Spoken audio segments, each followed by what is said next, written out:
श्री स्वामी समर्थांचा भक्तवर्ग खूप मोठा आहे आणि अनेक सेवेकऱ्यांना स्वामीचा अनुभव आलेला आहे. आपली श्रद्धा स्वामींवर असली की अनेक सुखाचे मार्गही सापडतात.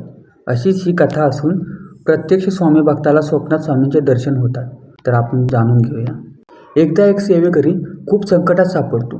तेव्हा तो त्या संकटातून बाहेर पडण्यासाठी स्वामी महाराजांची खूप विनवणी करतो, परंतु त्याचा त्रास हा वाढतच जातो.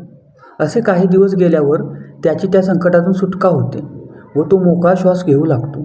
परंतु ऐन संकटाच्या वेळी स्वामी महाराजांनी आपल्याला काहीच मदत केली नाही, म्हणून त्याचे सेवेकडे व महाराजांकडे दुर्लक्ष होते. काही दिवस गेल्यानंतर त्याला एके रात्री एक स्वप्न पडते.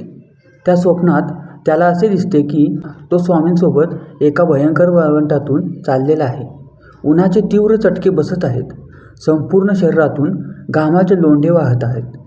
आणि अशाही परिस्थितीत स्वामी महाराज शांत व प्रसन्नपणे मार्गक्रमण करीत आहेत. तेव्हा त्या सेवेकऱ्याला वाळूवर उमटलेले पावलांचे 2 व्यक्तींचे ठसे दिसतात.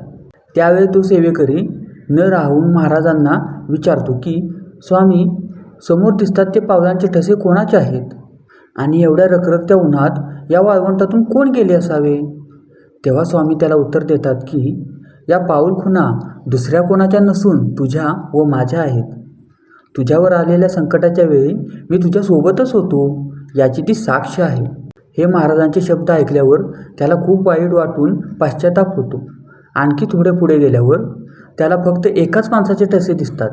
तेव्हा तो काहीसा दुःखी होऊन महाराजांना विचारतो, स्वामी, जेव्हा मी खूपच अडचणीत होतो तेव्हा आपणही मला सोडून गेलात, त्यामुळे इथून पुढे माझे एकट्याचेच पायाचे ठसे आहेत ना?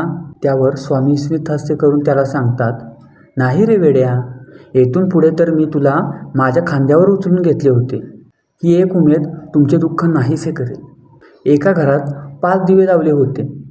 एके दिवशी एक दिवा म्हणाला, मी इतके जळूनसुद्धा माझ्या प्रकाशाची कोणाला कदर नाही, त्यामुळे मी विझून जाणेच चांगले. आणि तो विझून गेला. तो दिवा होता उत्साहाचे प्रतीक. हे पाहून जो दुसरा दिवा होता, जो शांतीचे प्रतीक होता, त्यानेही हाच विचार केला आणि तो सुद्धा विझून गेला. उत्साहाचा व शांतीचा दिवा विझल्यानंतर तिसरा दिवा जो हिमतीचा होता, तोही आपली हिंमत हरला आणि विझून गेला. उत्साह, शांती, हिंमत हे विझल्यामुळे चौथा समृद्धीचा दिवासुद्धा विझून गेला. सगळे दिवे विझल्यानंतरही 5वा दिवा एकटाच जळत राहिला. 5वा दिवा सगळ्यात छोटा होता, परंतु निरंतर जळत होता. तेव्हा त्या घरात एका मुलाने प्रवेश केला. त्याने पाहिले घरात एकच दिवा जळत होता. तो खूप खुश झाला. 4 दिवे विझूनसुद्धा तो खुश होता की कमीत कमी एक दिवा तरी पेटला आहे. आणि त्याने त्या एका दिव्याने इतर 4ही दिवे पुन्हा प्रज्वलित केले.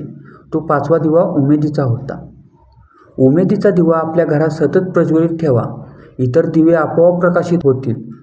स्वामींवरचा विश्वास दुःख नाहीसे करेल आणि एक उमेद यश शिखरावर पोहोचवेल. तर बोला श्री स्वामी समर्थ. व्हिडिओ आवडला असेल तर लाईक करा, शेअर करा आणि चॅनलला सबस्क्राईब करा.